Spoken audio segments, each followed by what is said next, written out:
Tonight, will Port Lincoln Council be able to bail out Tunarama? And a high-tech solution to Broken Hill drivers who ignore parking limits. This is Southern Cross News with Alison Drower. Hello, Ali Drower sitting in for one more night before Tim Hatfield returns from his break. Also ahead, a detailed look at all the netball results from the weekend with Keziah Sullivan. But first, Port Lincoln residents have been shocked to hear that the city's famous Tunarama festival may not go ahead next year. Organisers are seeking a $115,000 loan from council to be able to run the festival in its 58th year, as Jason Kemp reports.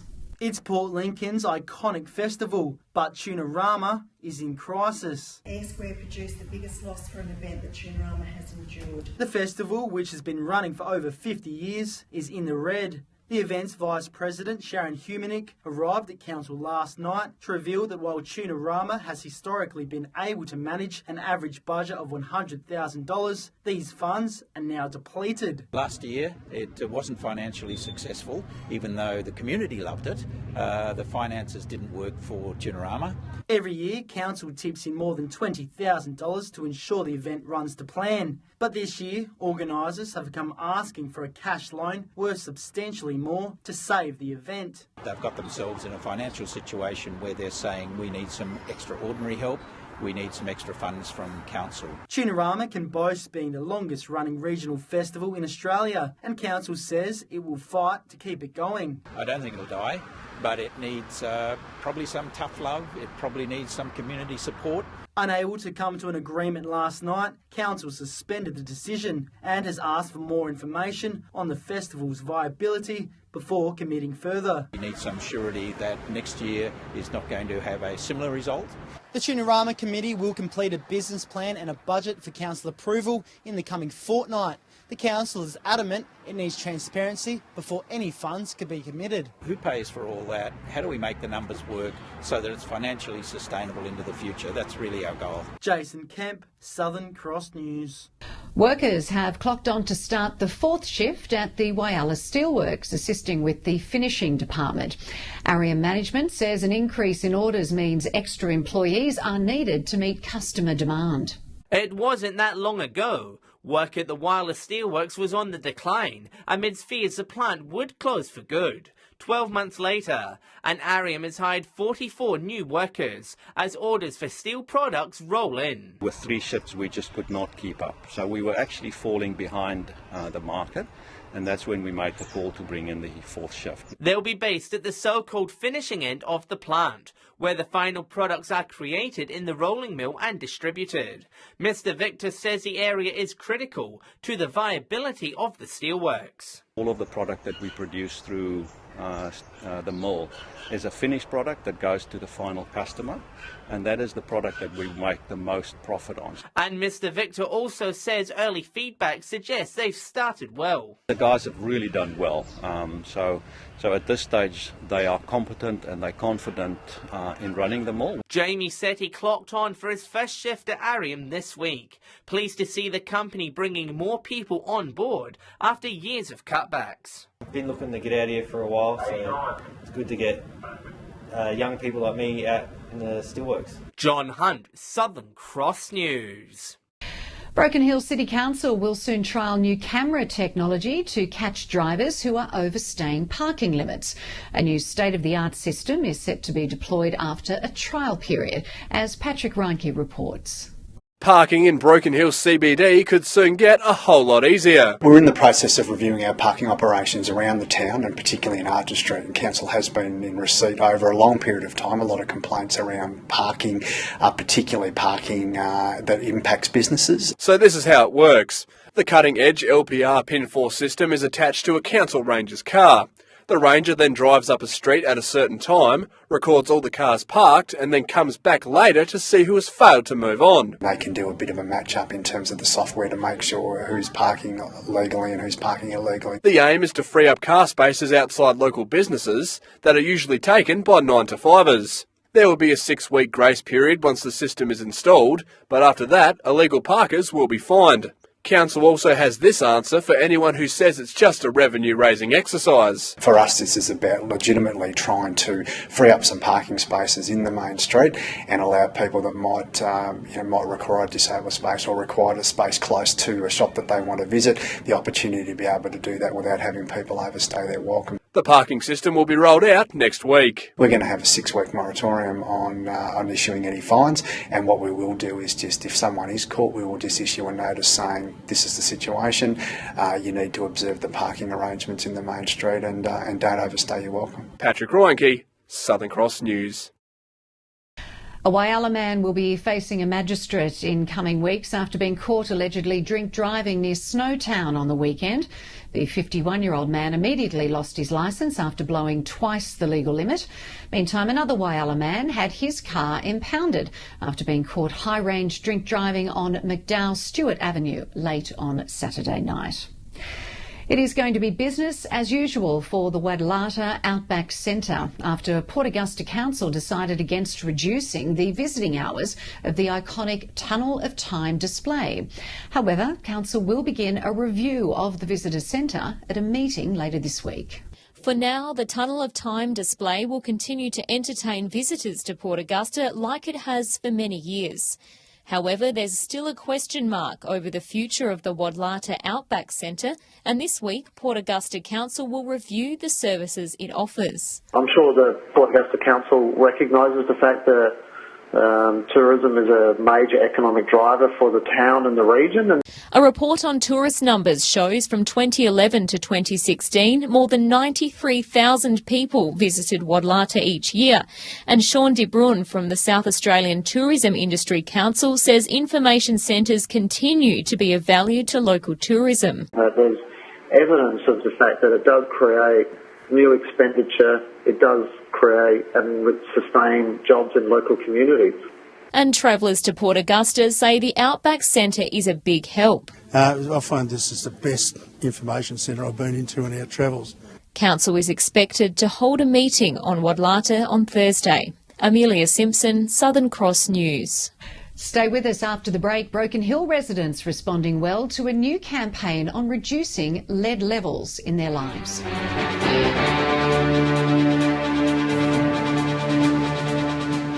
Welcome back. Broken Hill residents appear to be responding well to a new campaign on reducing the levels of lead in their lives. Lead Smart was launched late last year, and it seems most people are changing their habits to reduce the risks. Lead Smart is a campaign to make everyone more aware of how lead levels can impact the well-being of the community. We're seeking the views of the public as to how well the campaign was received, the messages that were given, and whether we can improve the campaign. The Lead Smart campaign was launched in November last year with a focus on teaching the city's youngest generation to be safe. The campaign used advertising, Facebook and a website to educate all generations, from recipe cards to colouring books. Mr. Oldson says reducing lead exposure requires a community approach. It's about working smartly. It's about how you engage with the environment.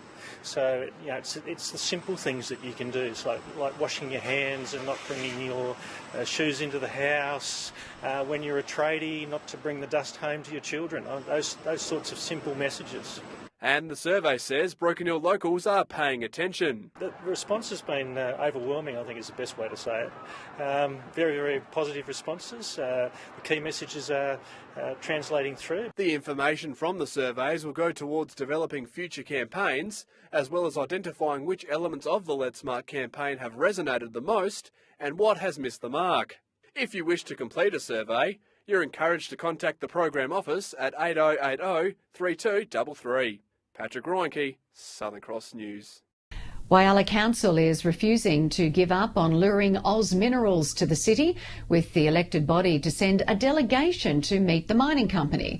Council will team up with the local RDA and state MP in a final pitch to convince Oz to stick with Whyalla. Port Augusta may be Oz Minerals' preferred site for a copper treatment plant, but Whyalla Council is refusing to throw in the towel. Council has partnered with State MP Eddie Hughes and the local RDA to try and promote Whyalla as the logical choice. We need to be behind this. Everybody needs to be behind this. we need to be working for our community to make this happen for the best of Whyalla. A local delegation will travel to Adelaide to meet Oz and state government officials. RDA CEO Dion Dorwood says while they don't want to turn this into an us versus them affair, Whyalla has definite advantages over Port Augusta. It's got the industrialised culture there, it's got the contractor base, there's the port, rail, roadwork, gas, energy, it's all there. There have been rumblings that Ariam's uncertain ownership future may have contributed to Oz leaning away from Whyalla. But Mayor Brewer says with the Ariam sale now pending, it would make more sense for Oz to be based out of the Steel City. As long as that port is opened up, and we're very confident that will happen, I think we'll have every chance back again, because it makes more sense to have it operating from Whyalla, where there's a port where the ore can be taken out from there. John Hunt, Southern Cross News. Port Augusta has officially welcomed 12 new Aussies to the city. The group has celebrated at a citizenship ceremony, pondering exactly what it means to now be an Aussie. They're celebrating a new life now as Aussies, pledging their commitment to all the privileges that citizenship brings. I love everything in Port Augusta. I love Australia. After an 8-year process, new citizen Jagjit Kaur and her family have waited a long time for this moment. Everybody has ups and downs in their life, but it's such a struggling time. We came in student visa, and then we had a sponsored visa, and then finally we got a citizenship.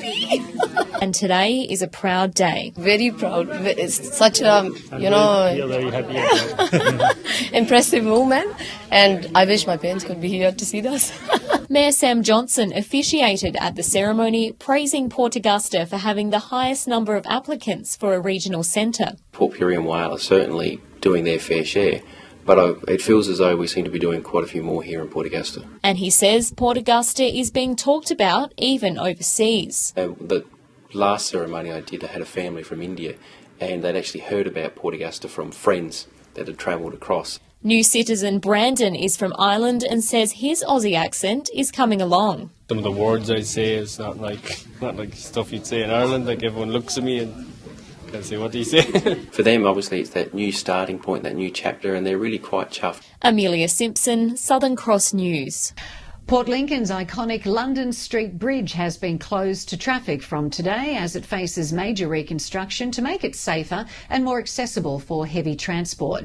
The 100-year-old bridge provides road use over the Central Viterra Railway, which will remain unrestricted during the rebuild. The London Bridge is literally falling down. Roadworks have now begun to repair the iconic bridge back to its former glory, making town more accessible for the Port Lincoln community. It's almost 100 years old, is past its use-by date, and we're just starting to do some major works, total reconstruction, that will last about 5 months. The London Street Bridge provides the main thoroughfare for Curtin Point and surrounding areas, and its closure is likely to impact nearby businesses.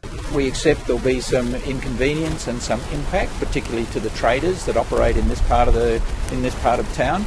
But in 5 months' time, it'll be a whole new bridge, better accessibility, better lighting, safer pedestrian access. So will be worth a while. The crucial Viterra Railway will not be affected by the work, but the same can't be said for motorists, with Mr Green urging drivers to make time to use the detours. The access will be via the Dublin Street Bridge, which already we know has some congestion issues. The federal government pitched in $2.2 million under the Bridge Renewal Program. The council happy to match that offer to replace the dated infrastructure.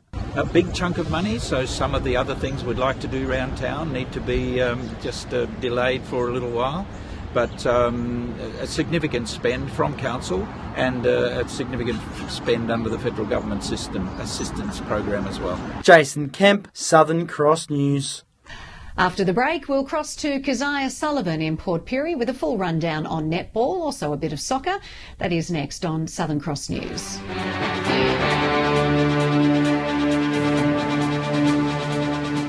Well, Tuesday night, time to talk some sport around our region, and Keziah Sullivan joins us now in Port Pirie.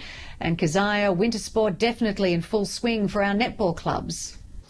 Yes, that's right, Ali. The winter chill has arrived and it has brought along with it the return of all winter sports. There were some promising results for Port Pirie soccer teams, but first tonight, Port Augusta netball has strengthened with the addition of another A-grade side. Magpies joined the draw this year and debuting on Saturday, they defeated Vikings by just 3 goals. St Joseph's and Railways also went head-to-head, but it was St Joe's who came home with the win. Over to Whyalla and Warriors added another win to their tally, while Kiwi had a comfortable win over Rapina, defeating them by a solid 38 goals. Port Lincoln netball also started on the weekend and United came away with a strong win over St Mary's.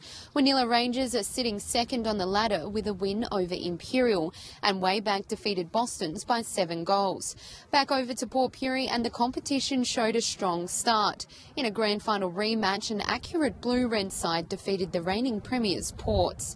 And in the other match, a tall Solly side had a strong start, but Central Risdon came back in the second half to take the win by 7 goals.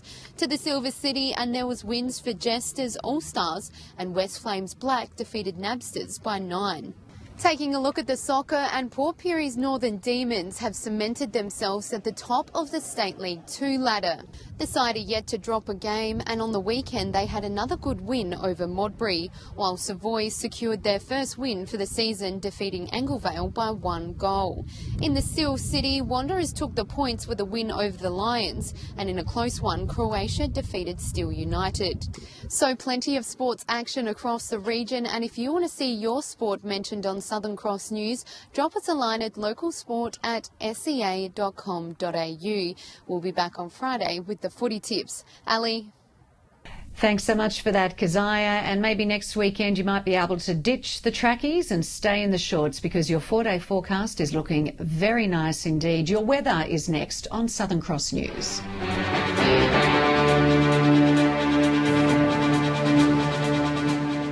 Well, by this evening, we should be clear of any lingering showers with a rather spectacular weekend on the way. Today, though, milder conditions. Pirie and Port Lincoln both made it to 19 degrees, with Whyalla, Broken Hill and Adelaide seeing 1 or 2 showers and 17. To the satellite and low cloud along the South Australian coast and the far northeast, with the rest of the state under a high pressure ridge. On the water tomorrow, winds will be from the east-southeast at 10 to 15 knots, seas on a moderate swell. Sunrise is at 6:54 and sunset at 5:38. Tomorrow, with the cloud moving out, those skies will be clear for a chilly night. Sunny conditions, though, for all centres, except for Clare, which will be cooler for 14, and sunny and 17 if you are heading to Adelaide. To the 4-day outlooks now, and loads of sunshine heading our way, with temps of around 22 to 24 for Port Lincoln, Cleve and Woodner by the weekend. A very similar picture too for Whyalla, Port Augusta and Kadina, with a high system keeping skies clear for the next few days. And in Port Pirie, your 4-day outlook is also fairly impressive, with a run of beautiful autumn days and temps in the low 20s by Saturday. Clare warming up by Friday, Broken Hill looking very nice too, 22 for Saturday and 23 on Sunday. Well, that is your local news and weather for this Tuesday. You can also catch up on any of our stories by going to our Facebook page, Twitter, and we're now on YouTube. And of course, always happy to get your emails. Tim Hatfield will be returning to the chair tomorrow night after his break, so hope you can join him at 6:30. But for now, from everyone here at Southern Cross Television, enjoy the rest of your night.